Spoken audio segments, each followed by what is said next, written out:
జ్యోత్స్న పారిజాతం మాటల ద్వారా నిజం తెలుసుకొని జ్యోత్స్నాకి ఊహించని షాక్ ఇచ్చిన సుమిత్ర అసలు ఇదంతా ఎలా జరగబోతుందనేది ఈ వీడియోలో తెలుసుకుందాం. వీడియో నచ్చితే తప్పకుండా లైక్ చేయండి. గన్ను గురిపెట్టుకొని తాళి కట్టకపోతే నేను షూట్ చేసుకొని ఇక్కడే చచ్చిపోతాను అంటూ జ్యోత్స్న అయితే కార్తిక్ని బెదిరిస్తుంది. అప్పుడు ఇక కార్తిక్ అయితే జ్యోత్స్న చేతిలో ఉన్న గన్నును లాక్కొని ఇక జ్యోత్స్నాకైతే వార్నింగ్ ఇస్తాడు. ఏంటి నువ్వు అసలు మనిషిలా ప్రవర్తిస్తున్నావా? నీ మీద అసలు అటు కన్న తండ్రి ఇట్టిన పెంచిన తల్లిదండ్రులు ఎన్ని ఆస్తులు పెట్టుకుంటే నువ్వు మాత్రం ఎందుకు ఇలా ప్రవర్తిస్తున్నావు?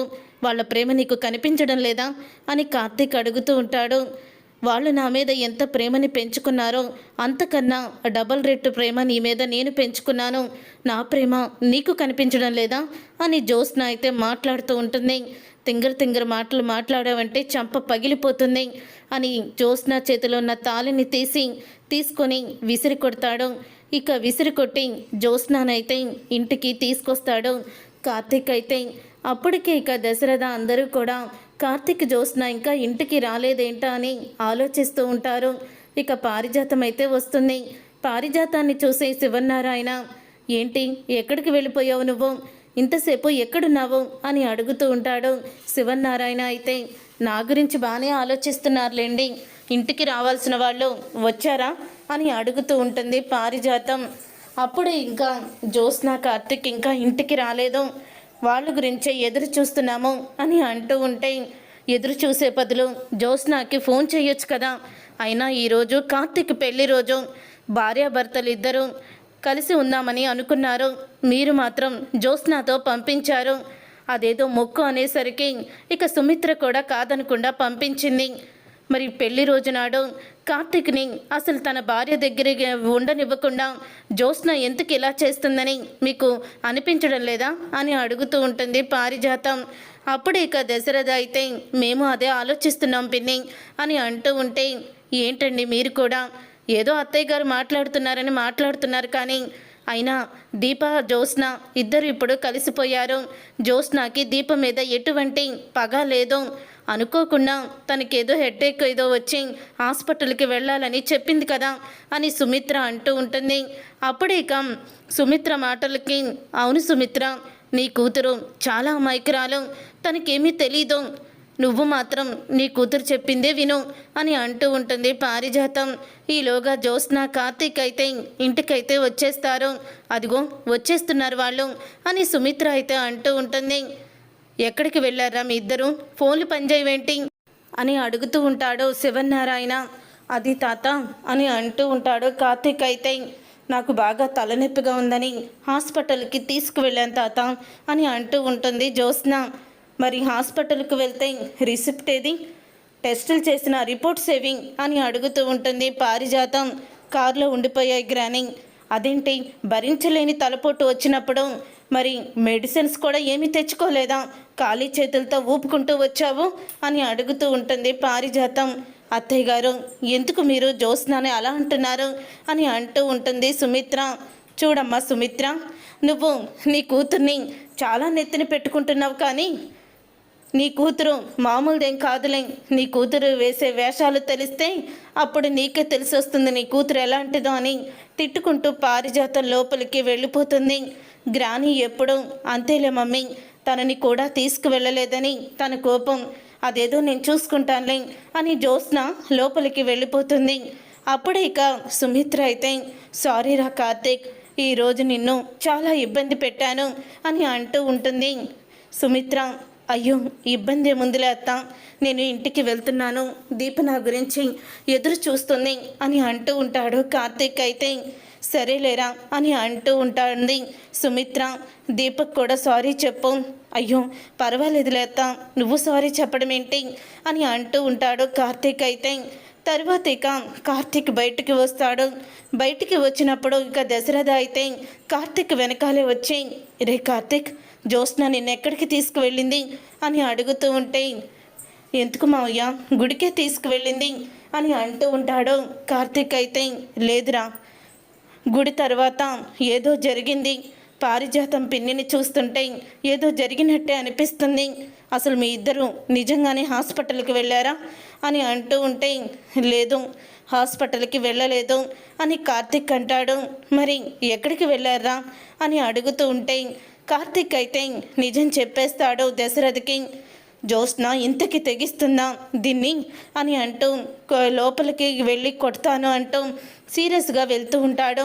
అప్పుడే ఇక కార్తీక్ అయితే, వద్దు మావయ్య వదిలేసాయి, నేను గట్టిగానే స్ట్రాంగ్గా వార్నింగ్ ఇచ్చాను, ఈసారి ఇక ఆ గొడవ ఎత్తదు అని అంటూ ఉంటాడు. కార్తీక్ అయితే అసలు ఈ జ్యోత్స్న ఇలాగా దిగజారిపోతుందేంట్రా అని అంటూ ఉంటాడు దశరథ. పోన్లే పెంచిన మమకారం ఉంది కదా అని ప్రతి విషయంలో జ్యోత్స్నాని క్షమించి వదిలేయడం నా తప్పే అనుకుంటున్నాను. జ్యోత్స్నాని ప్రతి విషయంలో క్షమించి వదిలేస్తున్నాం కాబట్టి ఇలా జరుగుతుంది అని అంటూ ఉంటాడు.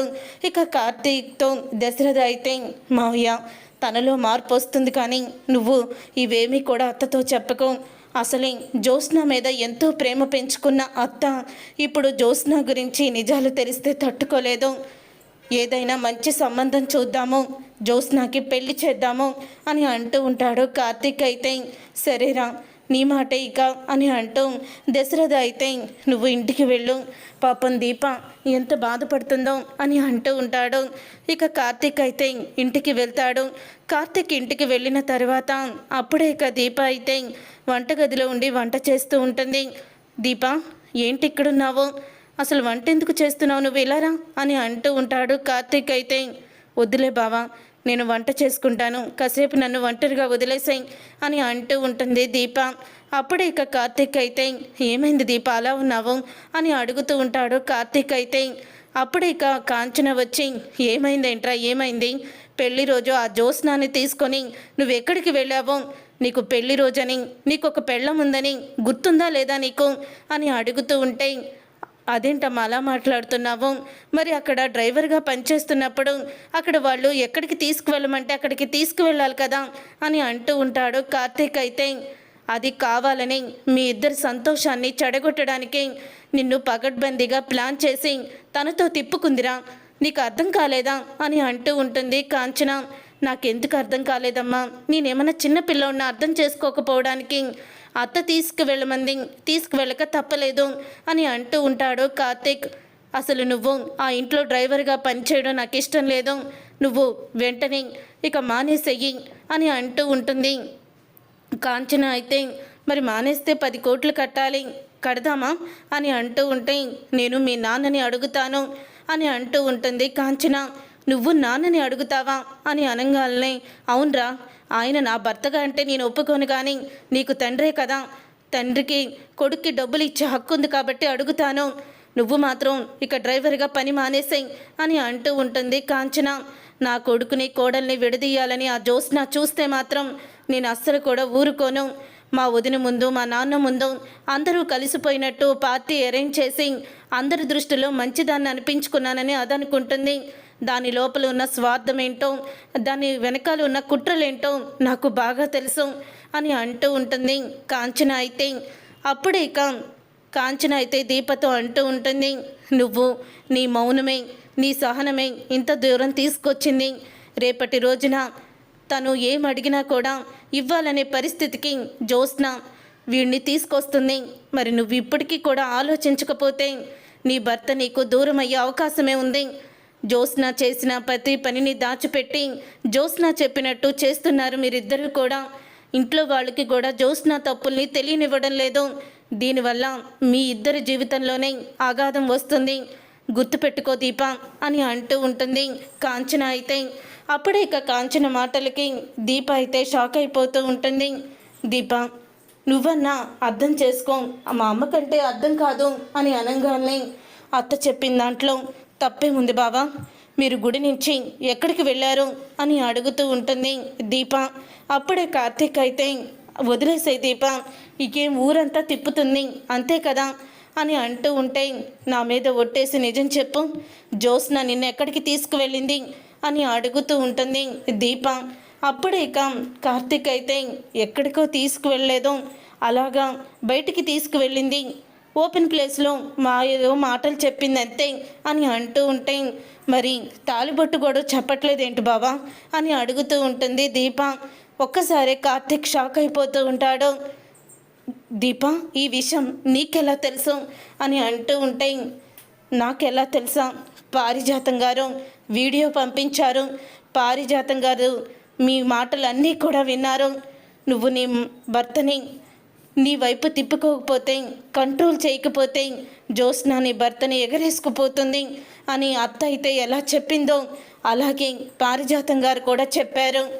నేను తన మనవరాల్ని అనుకుంది కాబట్టి నాకు మంచి జరగాలని తను కోరుకుంటూ, నా నుంచి నువ్వు ఎక్కడ విడిపోతావేమని భయంతో తను మిమ్మల్ని ఫాలో అవుతూ వచ్చింది. పారిజాతం గారికి ఉన్న బుద్ధి కూడా నాకు లేకపోయింది. నా భావాన్ని దానికి వదిలేశాను అని అంటూ ఉంటుంది. దీప, మరేం చేద్దాము, అగ్రిమెంట్ క్యాన్సిల్ చేసుకొని వచ్చైనా అని అంటూ ఉంటే, నువ్వేం చేస్తావో నాకు తెలీదు బావా. ఇంకోసారి జ్యోత్స్న నీ గురించి అలా మాట్లాడకూడదు. మాట్లాడితే నేను అస్సలు కూడా ఒప్పుకోను. ఈసారికి నేను వదిలేస్తున్నాను, కానీ ఇంకోసారి నా భర్తని నా నుంచి లాక్కోవాలనుకొని నా తాలిలో సగభాగాన్ని ఇమ్మని తను అడిగితే మాత్రం అసలు దీపని చూస్తుంది. ఇప్పుడు సహనంతో ఉన్న దీప అప్పుడు అమ్మూరైపోతుంది. అప్పుడు నా కోపాన్ని ఎవరు కూడా తట్టుకోలేరు అని అంటూ ఇక దీప అయితే కార్తీక్కి వార్నింగ్ ఇచ్చినట్టు ఇస్తుంది. బాగానే ఉంది దీప, ఇప్పటి వరకు నిన్ను ఆ ఇంటికి దగ్గర చెయ్యాలని, నువ్వు ఆ ఇంటి వారసురాలు కావాలని నేను ఇంత కష్టపడితే చివరికి నువ్వేమో నాదే తప్పు అంటున్నావు అన్నమాట అని కార్తీక్ అంటాడు. తప్పులు కాదు బావా, ఇవి జీవితాలు అని చెప్తూ ఉంటుంది.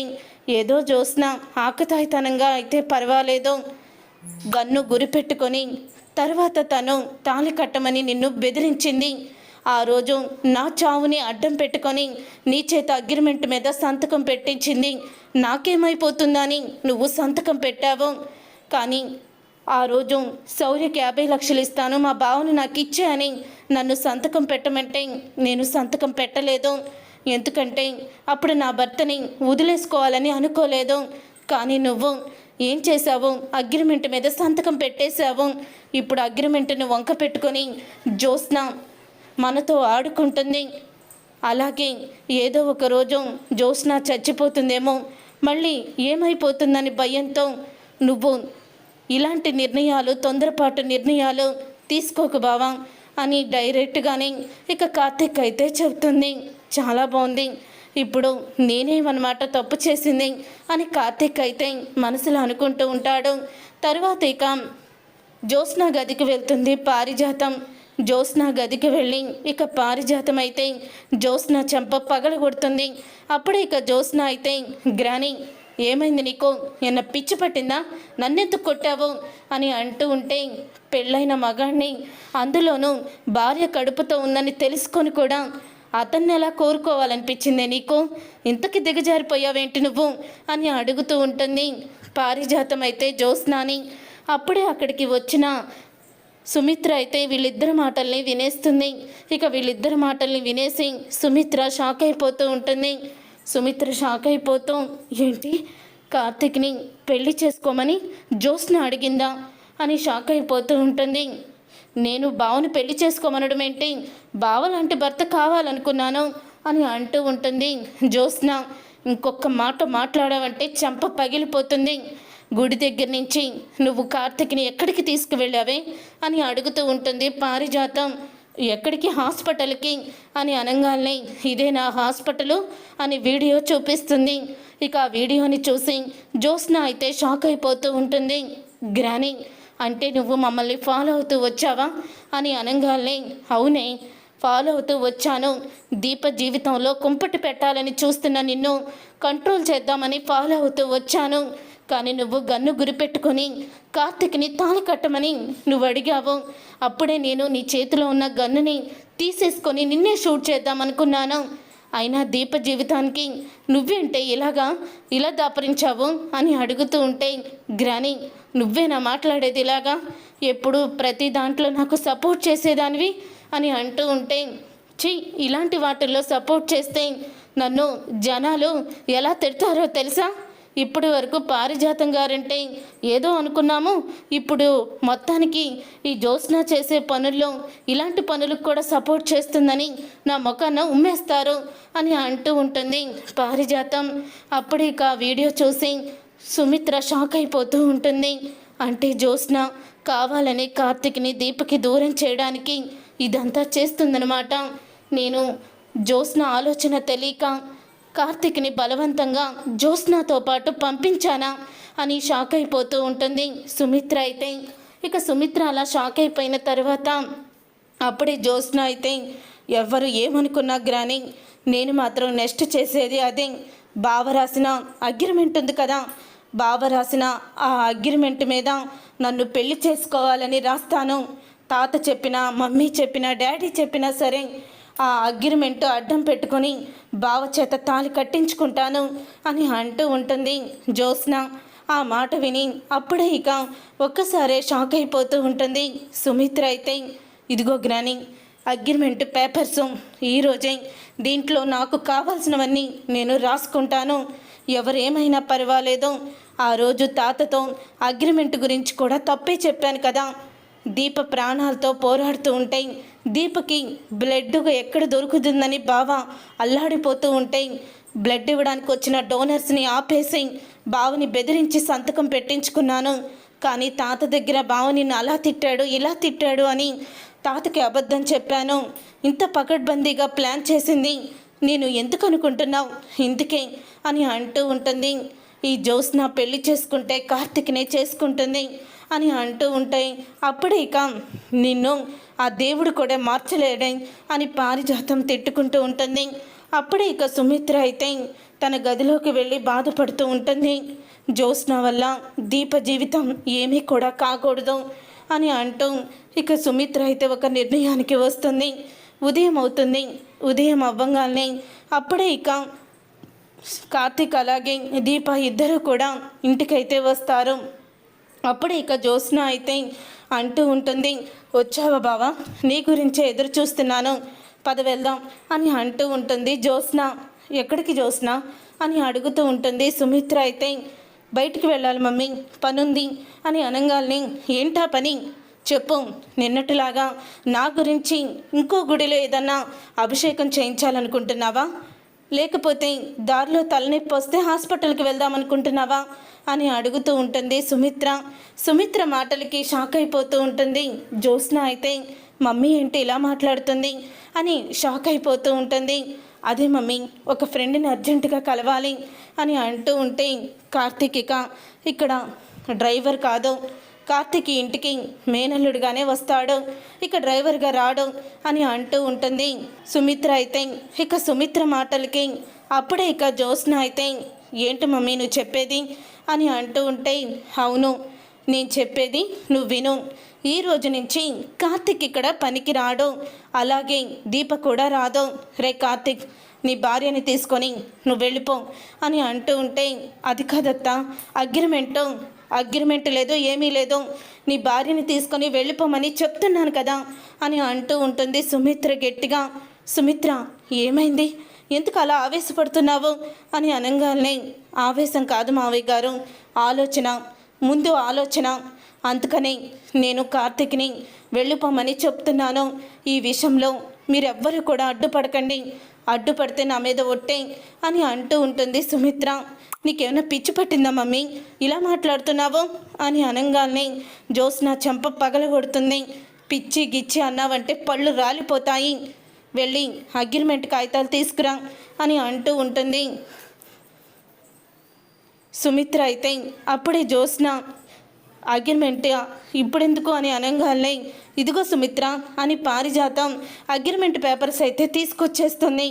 గ్రాని నిన్నెవరు తీసుకురమ్మన్నారు అని అంటూ ఉంటే, నేనే కదా తీసుకురమ్మన్నాను, అందుకే తీసుకొచ్చారు, ఇటు ఇవ్వండి అత్తయ్య గారు అని వెంటనే అగ్రిమెంట్ పేపర్స్ని చింపేస్తుంది. ఇక అగ్రిమెంట్ పేపర్స్ని చింపేయడంతో ఒక్కసారి జ్యోత్స్న షాక్ అయిపోతూ ఉంటుంది. రే కార్తీక్, ఈ అగ్రిమెంట్ పేపర్స్ని నేను చింపేశాను, ఇక నీకు ఈ అగ్రిమెంట్కి ఎటువంటి సంబంధం లేదు, ఎవరు ఎక్కడికి రమ్మన్నా ఏం చేయమన్నా నువ్వు చేయాల్సిన అవసరం అంతకన్నా లేదు. ఇప్పుడు నీ మనసుకు నచ్చింది నువ్వు తీసుకునే నిర్ణయం మీదే ఆధారపడి ఉంటుంది. అంతే తప్ప ఎవరు బాధపడతారని, ఎవరో ఏదో అయిపోతారని నువ్వు నిర్ణయాలు తీసుకోవాల్సిన అవసరం లేదు. జీవితంలో మనం అనుకున్నది జరిగి తీరాలి. అందుకని ఒక లిమిట్ అనేది ఉండాలి. అంతే తప్ప పిచ్చి కుక్కలాగా రెచ్చిపోవడాలు కాదు అని అంటూ ఉంటుంది సుమిత్ర.